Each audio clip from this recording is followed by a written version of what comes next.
Cerca de 13.000 anos de história, uma das civilizações mais prósperas e fascinantes do mundo antigo. Até hoje, a sua principal construção é alvo de intenso debate e teorias da conspiração. Afinal de contas, as pirâmides foram feitas pelos extraterrestres?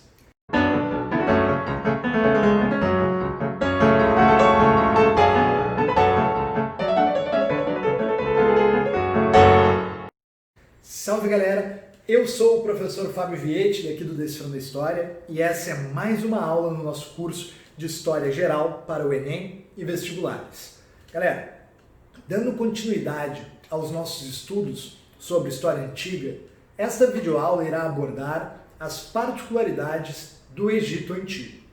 Em primeiro lugar, é fundamental para entendermos a história dessa civilização situarmos o Egito geograficamente. Veja, o Egito é uma civilização que surge no nordeste da África, situado por dois desertos. Na sua porção oriental, ou seja, na sua porção leste, nós temos como fronteira do Egito o deserto arábico, também conhecido como deserto oriental da África.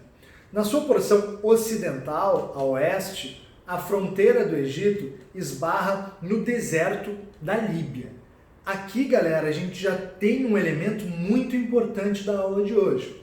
Há uma pergunta que tem que ser feita. Veja, como é possível uma das civilizações mais brilhantes de todos os tempos, uma civilização muito próspera, carregada de tesouros, com grande produção agrícola, ter se estabelecido numa região desértica e com pouquíssima precipitação, isso é, com pouca chuva?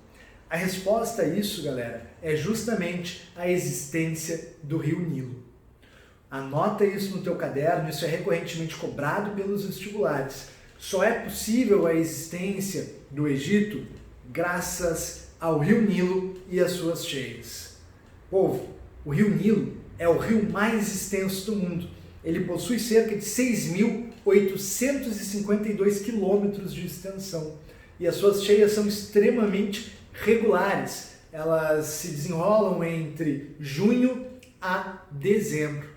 Percebam que, ao contrário da região mesopotâmica dos rios Tigre e Eufrates, que possuíam cheias extremamente violentas e imprevisíveis, o rio Nilo era extremamente regular, o que facilitava muito para os egípcios organizarem o seu calendário de trabalho, sabendo sempre quais eram as datas mais adequadas para cuidar do solo, para fazer o processo de semeadura e o de colheita. A existência do rio Nilo, com suas cheias tão previsíveis, foi um fator fundamental para garantir uma alta produtividade agrícola naquela região.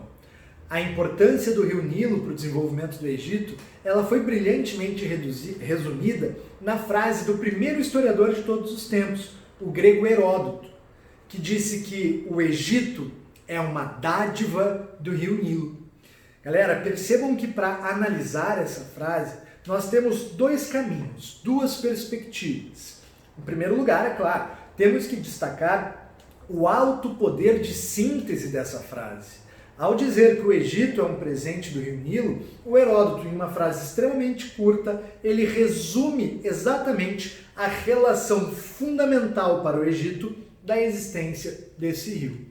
Agora, por outro lado, nós também podemos considerar que essa frase carrega um profundo enviesamento etnocentrista.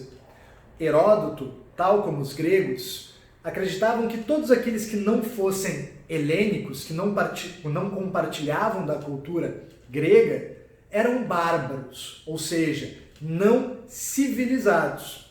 Então, ao visitar o Egito Antigo, e ele atravessa o Egito em toda a sua extensão através do rio Nilo, vendo os grandes avanços tecnológicos, as grandes construções, o fausto luxo e a opulência daquela civilização, como é que ele explicaria isso? Como povos bárbaros poderiam se desenvolver tanto? E a resposta do Heródoto é graças ao rio Nilo. O Egito é um presente do rio Nilo. Percebam que ao analisar desta forma essa frase, nós percebemos de forma muito clara que há um apagamento, que há uma omissão por parte do Heródoto em relação a todo o trabalho que os egípcios tiveram. Ora, será que era apenas a presença do rio Nilo que possibilitou a construção das pirâmides? Foi apenas o fato de haver um enorme rio naquela região que faz com que uma das civilizações mais brilhantes de todos os tempos tenham surgido? Evidentemente que não. Então nós temos que destacar na aula de hoje que o rio Nilo, sim, é um elemento fundamental para a história do Egito, mas que apenas o rio Nilo não explica todos os desdobramentos da história dessa civilização. Então, o segundo destaque que eu quero trazer para ti nessa aula de hoje é justamente os elementos ligados à religião lá no Egito Antigo. Galera, esqueçam esse negócio de Estado laico que dizem que o Brasil tem hoje. No Egito, nada é separado da religião. A política é religião, a economia é religião, sociedade, religião, cultura, religião também. Então, galera, veja, a própria existência do rio Nilo e as suas cheias, as suas vazantes, serão explicadas também através de uma perspectiva mitológica ou religiosa.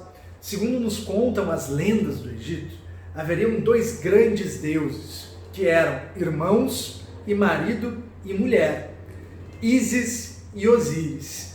Aqui um breve parênteses, galera. Lembrem que no Decifrando a História, nós partimos da perspectiva de que o homem faz os deuses, ou o Deus, e não o inverso. A partir dessa análise já há uma questão interessante. Veja, se o homem faz os deuses, nós invertemos aquela relação que diz que Deus faz o homem à sua imagem e semelhança. E podemos considerar que os humanos constroem as suas representações divinas a partir das suas próprias relações sociais. Então, nesse caso específico do Egito, se nós percebemos que há uma relação mitológica endogâmica, ou seja, incestuosa, onde dois irmãos são também marido e mulher, isso é um indicativo de que essas relações endogâmicas também existiam no Egito Antigo. Seja como for, vamos avançar nessa mitologia. Esses dois deuses eram casados, se amavam muito, inclusive chegaram a ter um filho, provavelmente você conhece, o deus Horus. Mas eles tinham também um outro irmão, chamado Set. Galera, o Set, ele é uma entidade, uma divindade voltada para o mal. Ele representa tudo que há de ruim, tudo aquilo que não é desejado numa sociedade, o autoritarismo, a violência, a arrogância. Inclusive, segundo as lendas, Sete não nasce como um parto normal. Ao fechar os 9 meses de gestação, Sete, utilizando as suas garras, ele rompe o útero de sua mãe. Enfim, Sete, galera, queria destronar Osíris, considerado então o deus do mundo dos vivos. Para isso, ele organiza uma armadilha para o seu irmão.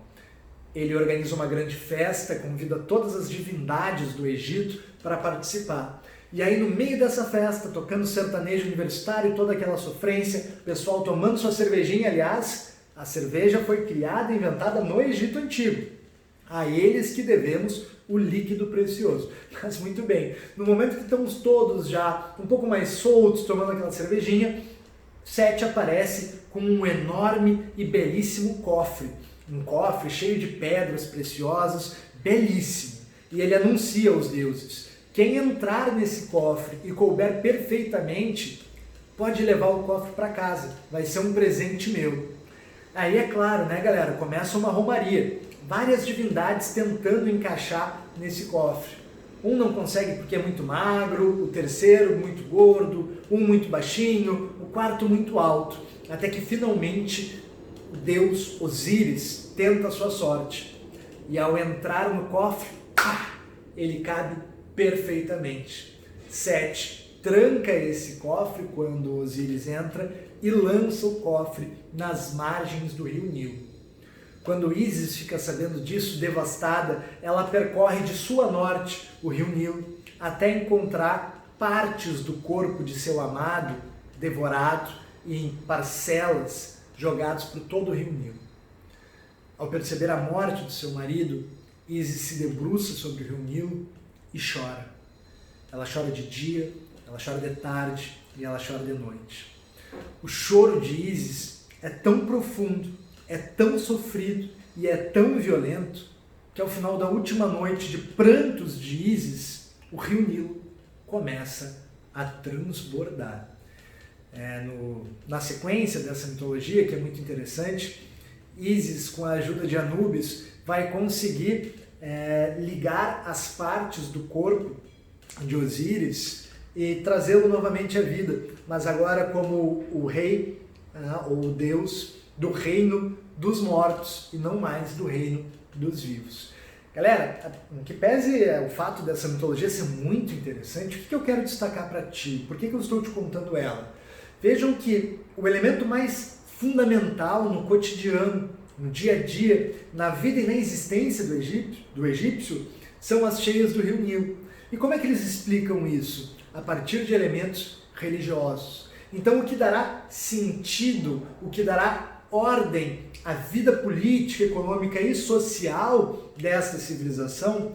Justamente a religião. Começamos analisando agora, portanto, a organização política do Egito Antigo.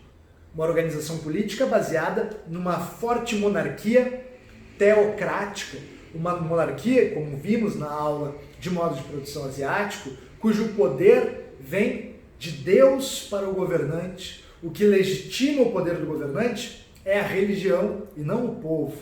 No caso do Egito, isso é ainda mais forte, uma vez que o faraó, além de ser o chefe político e ser o chefe militar, ele também será considerado um deus vivo. Então nós temos aqui um poder extremamente centralizado, personificado na figura do faraó. Podemos considerar esse regime, além de uma monarquia teocrática, um regime autocrático de poder, uma vez que o poder ele não é compartilhado, ele existe na figura do soberano. Uma segunda questão importante para analisarmos agora é a sociedade no Egito. A sociedade, galera, ela também será fruto dessas relações com a religião. No topo da nossa pirâmide social encontraremos o faraó e a sua família. Um pouquinho mais abaixo, toda a relação de sacerdotes e a alta nobreza que existia no Egito. Então vejam que os sacerdotes, ou seja, aqueles responsáveis pelo intermédio entre as relações divinas e as relações terrenas, melhor dizendo, eles estão num lugar de alto destaque dentro dessa sociedade, o que só comprova a nossa tese da importância da religião para essa civilização. Abaixo dos sacerdotes e dos nobres, uma gama de outros grupos. Nós teremos aqui artesãos como ourives, como marceneiros, que têm um relativo destaque nessa sociedade, embora não muito. E, sobretudo, vamos destacar aqui os funcionários públicos, os funcionários do Estado do Egito, os escribas, que dominavam as técnicas de escrita daquela civilização. Percebam que, ao contrário dos povos mesopotâmicos, que desenvolveram uma escrita intitulada cuneiforme, a escrita do Egito Antigo, e anota isso no teu caderno porque pode aparecer na tua prova, é a chamada escrita hieroglífica, uma escrita pictográfica, isso é, baseada em imagens e não em fonemas, e utilizada sobretudo dentro dos rituais religiosos do Egito Antigo. Além da escrita hieroglífica, podemos destacar também um segundo tipo de escrita, mais prática e mais popularizada, que seria a escrita demótica. Dando seguimento à análise da pirâmide social no Egito Antigo, encontraremos abaixo desses grupos a camada mais explorada da civilização egípcia. Os camponeses podem ser chamados ainda de felás ou de servos. Esse grupo, pessoal, dos camponeses, são os mais explorados, são aqueles que trabalham a terra e entregam a produção para o Estado, e também serão aqueles que são recrutados para trabalhar nas obras públicas. Vejam que interessante, as gigantescas obras públicas hidráulicas, ou seja, barragens, eixos de irrigação ou mesmo lagos artificiais, são feitos por esses camponeses. Também podemos destacar aqui que as grandes pirâmides, que tanto interesse despertam e tanto fascínio geram entre nós, elas são construídas por estes camponeses. que estão submetidos a uma relação de trabalho compulsório chamado de servidão coletiva. Então repare aqui que não são os escravizados que constroem as pirâmides. Embora eles possam participar dessas obras e efetivamente existiam escravizados, que são o ponto mais baixo da pirâmide social do Egito, a maior parte dos trabalhadores destas obras de construção de pirâmides, ela é composta por servos, por camponeses e não por escravos. Uma questão interessante que você pode se perguntar é, afinal de contas, um camponês que é tão explorado, ele trabalha a terra e sazonalmente ainda ele é forçado a construir obras públicas sem receber remuneração por isso, por que ele não se revolta? Por que ele não pega da foice, do martelo e faz uma revolução? Galera, há uma tendência de contenção das revoltas camponesas no Egito Antigo justamente porque esses indivíduos acreditavam que trabalhavam para um deus. Vejam como isso é interessante. Ora, se eu estou trabalhando segundo uma ordem divina ou se eu estou trabalhando diretamente para uma divindade, há uma tendência maior de eu aceitar essa situação, de eu me conformar com o meu local social. Então aqui, de novo, a legitimidade do poder do faraó deriva do fato dele ser louvado como um deus vivo. Certo, galera? Uma outra questão interessante para a gente destacar aqui é o pequeno estatuto social que os militares tinham no Egito. A gente pode contrapor de novo com os povos mesopotâmicos, uma região de fácil acesso, uma região aberta, que vivia em constante disputa. Logo, foram povos na região mesopotâmica que desenvolveram estados muito militarizados. No Egito, isso não irá ocorrer. O Egito possui enormes defesas naturais, que eram justamente aqueles desertos que falamos no início da aula. Então, o fato do Egito ser uma região de difícil acesso tornou o exército uma instituição um pouco mais, ou melhor dizendo, um pouco menos importante que em outras regiões. Por isso, os soldados e militares não ocupam um lugar de destaque nessa sociedade. Galera, vejam que tudo que a gente está falando, política e sociedade, tem relação direta com a religião. Então, nesse momento da nossa videoaula, vamos conversar um pouco sobre os aspectos religiosos do Egito Antigo. Em primeiro lugar, lembrar que o Egito possuía uma crença politeísta, isso é, a crença em vários deuses. Segundo ponto importante é que estes deuses possuíam uma forma humana e animal. Então era uma religião que nós chamamos de antropozoomórfica. Antropo significa homem, zoo, animal, morfia, a forma. Então nós temos divindades aqui que podem ter o corpo de homem e o rosto de animal, ou o contrário, o rosto de animal e o corpo de homem, como é o caso do deus Horus, que possui o rosto de águia e o corpo de homem. Certo, galera? O ponto mais importante aqui da religião do Egito para a gente destacar é a sua crença na vida após a morte. Segundo o que acreditavam os egípcios, quando nós morríamos, haveria uma separação entre a nossa matéria física e o nosso sopro vital, a nossa alma, se vocês preferirem. Claro, a alma dos egípcios era composta de várias partes, sendo duas as mais importantes, o Ba'ar e o Ka'ar. Me desculpem, o meu egípcio ele anda um pouco enferrujado, mas o Ba'ar e o Ka'ar seriam as partes fundamentais da matéria espiritual. Após a morte, haveria o julgamento, então, da vida desse indivíduo, o famoso julgamento de Osíris, onde após enfrentar o juízo de 42 deuses, o morto teria o seu coração pesado em uma balança. De um lado dessa balança era depositado o coração e no outro lado, fazendo o contrapeso, uma pena de um pássaro. Se essa balança, galera, pendesse para o lado do coração, isso é, se o teu coração fosse mais pesado do que uma pluma, a tua alma seria devorada e o teu corpo ele poderia finalmente apodrecer em paz. Agora, se a tua alma, se o teu coração, pesasse a mesma coisa do que uma pluma, a tua vida foi uma vida leve, a tua vida foi uma vida boa, então os deuses permitirão o retorno do sopro vital ao corpo. Vejam que interessante, se eu acredito na vida após a morte, literalmente, ou seja, se eu acredito que a alma irá reabitar este corpo, o que eu preciso fazer de forma fundamental? Preservar esse corpo, é claro. Imagina o meu corpo, a minha alma talvez já fique um pouco chateada com esse corpo velho que eu tenho aqui. Agora imagina um corpo, depois de morto, ficar uma semana sem nenhum tipo de cuidado. A alma não vai querer voltar para esse corpo. Então, o que os egípcios desenvolveram para responder a esse problema trazido pela religião? A mumificação. Galera, o processo de mumificação no Egito é extremamente fascinante.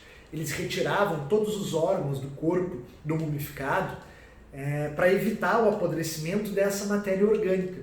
Então, era feita uma incisão abdominal nessa região do corpo, onde eram retirados o coração, o intestino, o pâncreas e assim por diante. O cérebro do indivíduo era retirado através da narina, utilizando-se de um arame com uma ponta curva, uma ponta côncava.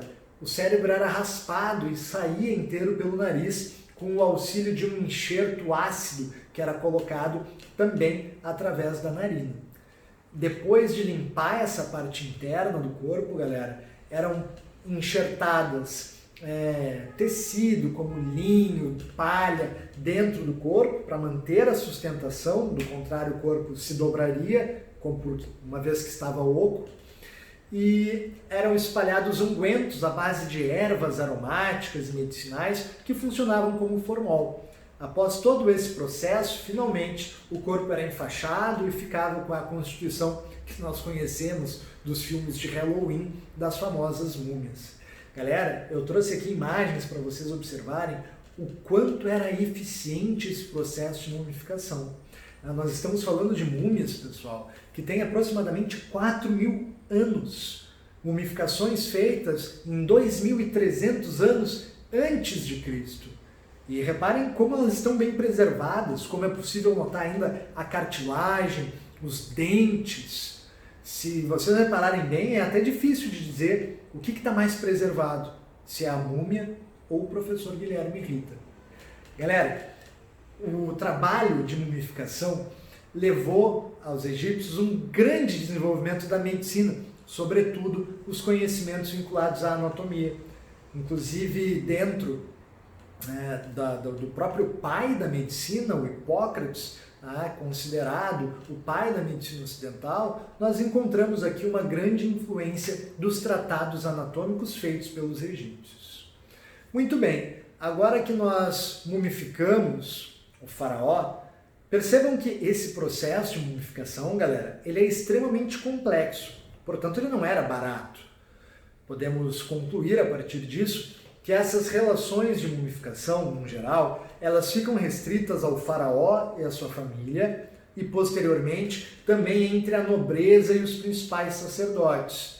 A população da raia miúda, como nós chamamos, a população mais pobre, os camponeses, eles praticamente não tinham acesso à mumificação, embora houvessem rituais um pouco mais simplificados de tentar conservar o corpo desses indivíduos. Perfeito, galera? Agora que nós trabalhamos a mumificação, falaremos sobre as pirâmides. Primeiro lugar, galera, não esqueçam, as pirâmides não são igrejas, não são templos. Pirâmide não é lugar de gente viva. Pirâmide é lugar de gente morta. Isso é extremamente importante e cai muito como pega-ratão. As pirâmides, galera, funcionam como um enorme complexo funerário, onde o corpo mumificado do faraó será guardado. Esse corpo é colocado dentro de sarcófagos e os sarcófagos levados até as câmaras funerárias dessas pirâmides. Então, cuidado, a pirâmide não é uma igreja, a pirâmide seria um enorme cemitério. Uma outra questão importante dentro da religião do Egito, pessoal, essa é a Pagu, o mascote aqui do Decifrando a História. Vamos tirar ela daqui. Uma outra questão importante relacionada às pirâmides é que elas simbolizam também o enorme poder que os faraós possuíam nesse período. Estamos falando de pirâmides gigantescas. Quanto maior era a pirâmide, isso significava que maior era o poder do governante que mandou fazê-la. Imaginem quanto poder tinha Quéops, o monarca, o faraó, que mandou construir a pirâmide, que recebe o seu nome, que é a maior pirâmide do Egito, que junto com as pirâmides de Quefrem e de Miquerinos, compõe as grandes pirâmides de Gizé, uma das 7 maravilhas do mundo antigo e a única que resistiu à ação do tempo. Galera, as pirâmides até hoje instigam muita curiosidade. Nós não sabemos ao certo como elas foram construídas, o que leva muita gente a crer que isso é obra de extraterrestres. Apesar dessas teorias da conspiração, se sabe hoje que as pedras utilizadas na construção das pirâmides, elas eram transportadas, galera, através de trenós. Isso é muito interessante. Pedras extremamente pesadas, que variavam de 2 a 80 toneladas. Como era possível transportar essas pedras no meio da areia, no meio do deserto, para construir as pirâmides? Segundo os arqueólogos, essas pedras eram depositadas sobre trenós enormes que eram puxados por 8 a 12 servos. Mas como esses 8 servos poderiam carregar tanto peso assim? E aqui entra o entendimento prático da física que os egípcios tinham. Havia um grupo que puxava o trenó, mas outro grupo à frente desse ia molhando a areia. Por que eles faziam esse movimento de molhar a areia? Para reduzir o atrito entre o trenó e o deserto. Reparem que isso, você vestibulanda já se deu conta, tenho certeza. Estamos falando aqui do princípio formulado por Newton. Um corpo em movimento tende a se manter em movimento. Se eu reduzo o atrito, eu diminuo a força necessária para fazer o transporte dessas pedras. Então percebam que há um conhecimento prático extremamente elaborado das leis da física por parte dos egípcios. A construção das pirâmides, que não levava cimento ou argamassa, era feita pelo encaixe de uma pedra em cima da outra. Essas pedras elas eram organizadas a partir da utilização de uma rampa helicoidal, uma rampa feita quase em zigue-zague, onde as pedras vão subindo e sendo depositadas. Galera, é impressionante a perfeição quando nós analisamos a métrica das pirâmides de Gizé. Uma pirâmide absolutamente gigantesca, com mais de 140 metros, cuja base quadrática praticamente não apresenta diferença na sua metragem de um lado a outro.